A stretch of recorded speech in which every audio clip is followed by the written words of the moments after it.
I've been obsessed with beabadoobee's music since I was working at a cemetery before I was full-time with music. I've been really obsessed with this sort of grungy 90s aesthetic that she has. And then when Beatopia came out, I was really obsessed with the song Talk. It's somewhat similar to stuff that's on Olivia Rodrigo records, some stuff that Willow has done in the past. So I decided I was going to make my own track in a similar style to that and sort of break down how to get this sort of neo 90s grungy vibe.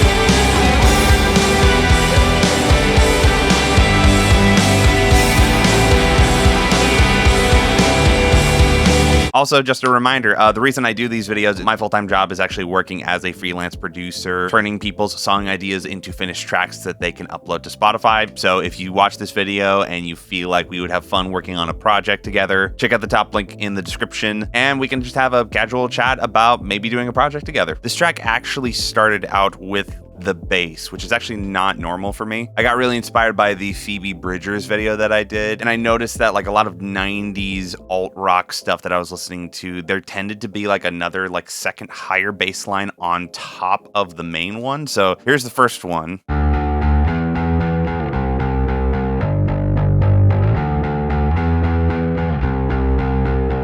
And then here's the second one.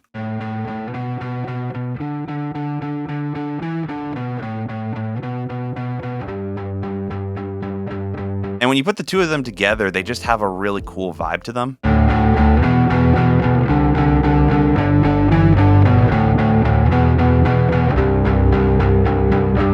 It's also a similar line here in the verse.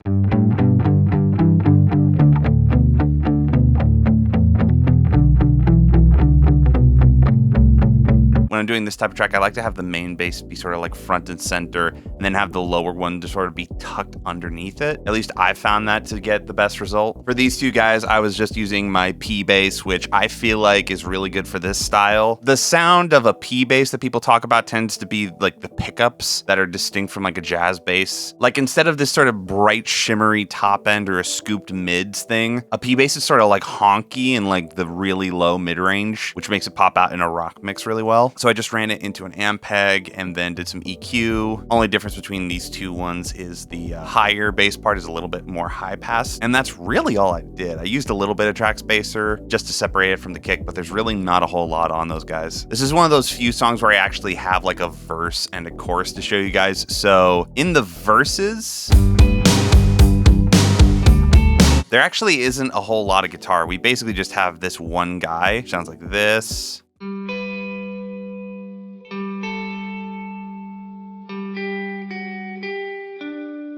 Pretty much all of the electric guitars on this track I got using my Jazz Master. I just felt like the middle position between these two pickups had like the right amount of tubiness and dirt, but they also weren't super bright like a Strat. Just running this guy into the Sir Pete Thorne signature amp, which I've gotten a lot of great use out of. And as you can hear, like this track, it's very heavily rooted on the tonic. So I did that intentionally just because I knew that the basses were going to be playing, and there's already a bit of a rub from those two basses that are pretty low playing chordal elements, so I just wanted to free up this space for this section. But then when we get to the chorus, there are a lot of guitars.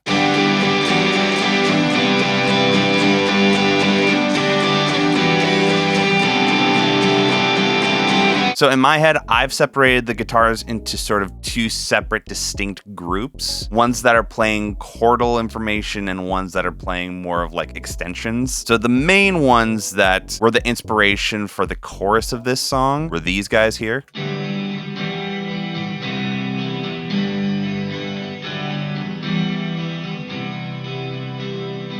You You can hear they're kind of bright and tinny on the top, which I normally don't like in electrics, but I feel like part of that 90s sound is sort of like a overly bright 4K range, like brighter than you would normally have it. So for these guys, I'm using the Diesel Herbert patch just because honestly, I think this is an amp that I just grabbed because I hadn't used it before and I just wanted to try it and I really liked how it sounded. Sort of a really aggressive high gain 80s amp, but I just turned the volume down on my guitars and just made it sound as clean as I could. I am using the tiniest little bit of Juno chorus on these guys just because I felt like that sort of like washy texture with the double tracking needed to be brought up a little bit more when I turn it on. Like, the honkiness is still there, but it's tamed a little bit. They're not as bright, which is technically because they're phasing, but I don't know, it sounds good. We then have 2 acoustic tracks.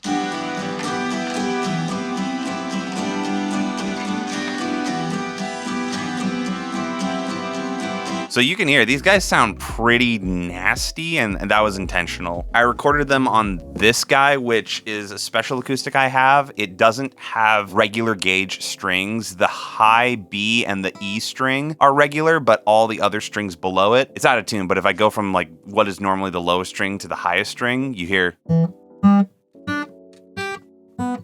Like, except for those 2 last strings, all of the strings are like an octave up from what they normally would be. And so these acoustics and those clean electrics that I showed you guys, they're actually playing the same chords, but because these guitars have like higher octave strings, the voicings just sound really different. And I kind of wanted it to sound like trashy, like not nice. Like I wasn't really trying to get like a pristine sort of acoustic sound. I was trying to make them sound a little bit trashy, actually very trashy. So here, let me just turn off all the processing and I'll show you what they sound like. So here's this one dry.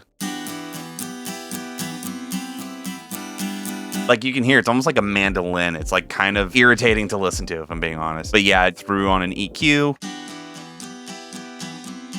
a little bit of R comp, a little bit of L1 to keep those peaks from jumping out. And then I double tracked it. You can hear there's like a bunch of like pick scraping on the body and stuff like that. I didn't really care. I feel like this style, it benefits from grunginess and imperfections. And then I have them both going into a bus, and on that bus I have an EQ. I'm just really trying to tame all of this like annoying high end that they have. A little bit of chorus again. Almost adds a bit of a 12-string vibe. Kramer tape. I probably added this because if you throw it on this IPS speed, the 7.5, it sort of dulls the high end even more, but also I wanted to like drive it a little bit. And then some Pro Q3 to really dip out more of that 4K range. So yeah, that's how you make acoustics sound terrible. But because they sound so terrible, it's pretty easy to get the like almost high-end percussive texture of them sort of poking out in the mix, which is a big feat considering all of the other guitars that we have going on here. So I think we only have 2 other ones, but they're pretty big. So we have this guy.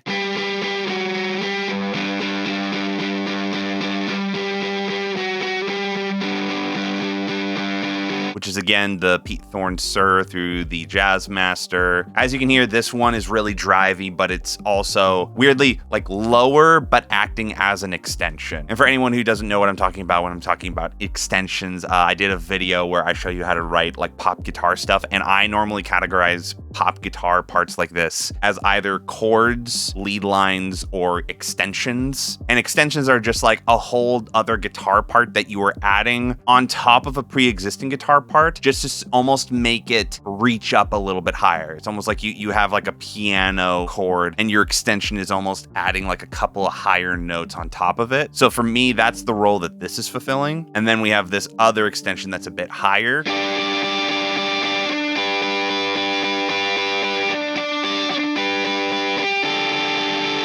Again, really aggressive, really annoying. And you can hear we go into the solo here, which is actually a guitar rig patch, which I don't remember if this is like a preset or whatever, but I might have thrown this distortion on it. This boss distortion, I feel like that kind of makes stuff pop out a bunch.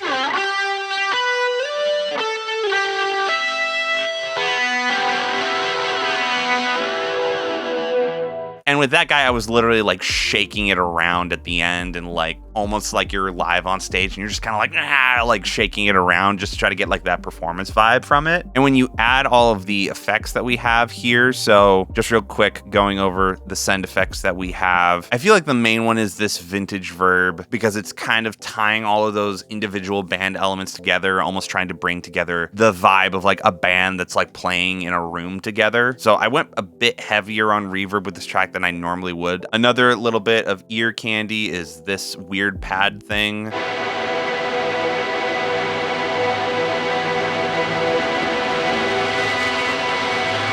I remember right, this is a reversed guitar pluck that I hit. So what I did was I took this ending part of the guitar solo and I just threw it into a crazy, like, granular delay with a long reverb and made it super long.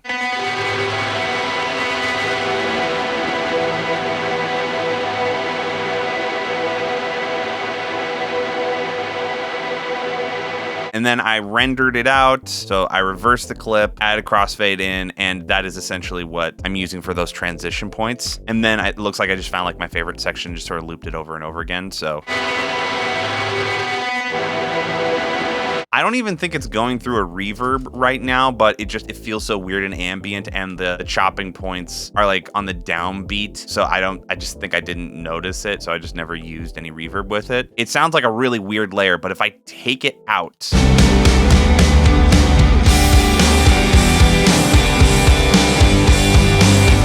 like there's nothing wrong with it. It still feels like a good song, but when I add it in,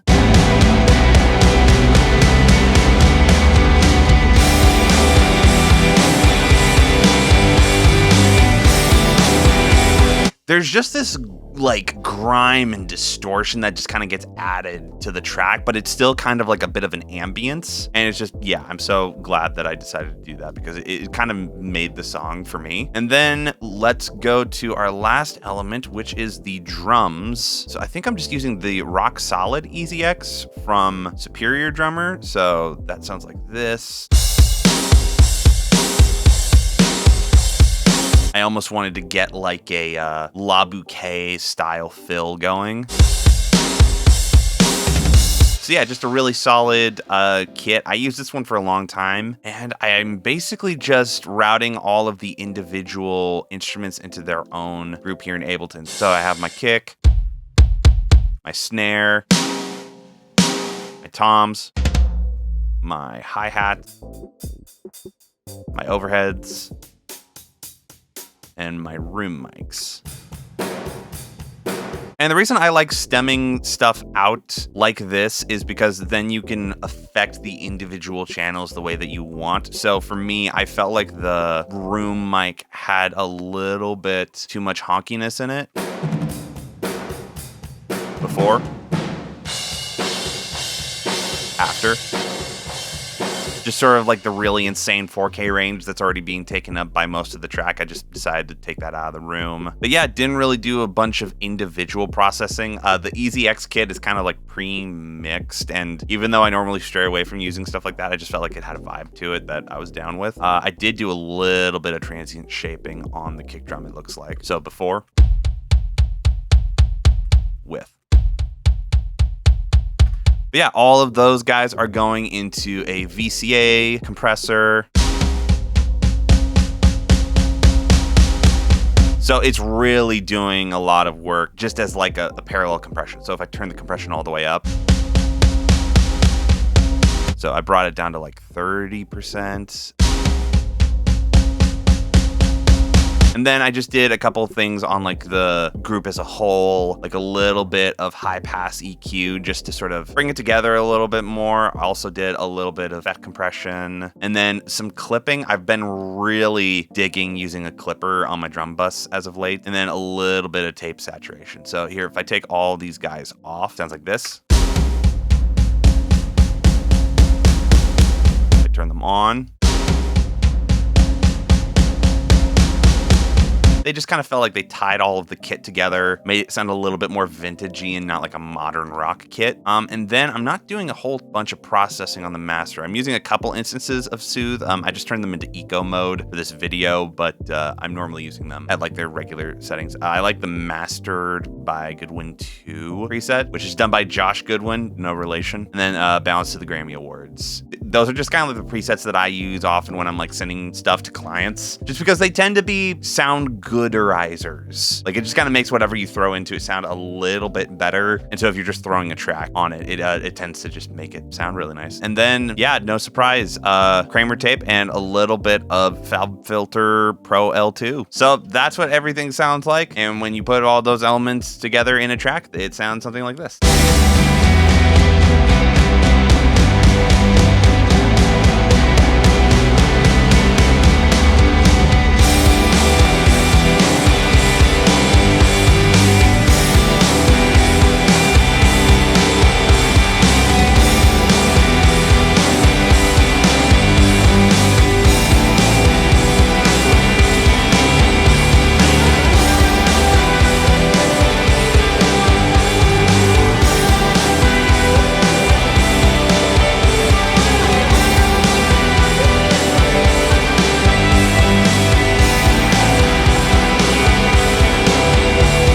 So yeah, hopefully you guys enjoyed this video. Again, I do one of these videos every Friday, so if you enjoyed this content, please hit subscribe. And yeah, I will see you guys in the next video.